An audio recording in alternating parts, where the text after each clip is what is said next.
নতুন বাড়িতে আসার পর থেকে ইচ্ছা ছিল একটা ঠাকুরের সিংহাসন নেব। তাই আজ বৃহস্পতিবার দেরি না করে বিকেল বিকেল বেরিয়ে পড়লাম শুভ কাজের উদ্দেশ্যে।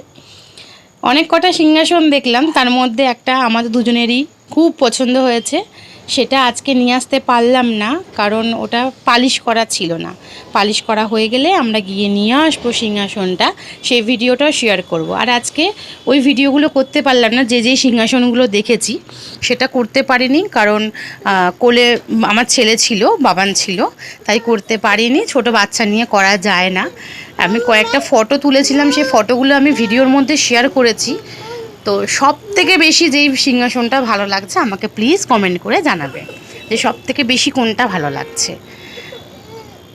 আর ভিডিওটা আজকে এখানেই শেষ করলাম। দেখা হচ্ছে নেক্সট ভিডিওতে। সবাই ভালো থাকবেন, সুস্থ থাকবেন। শুভরাত্রি।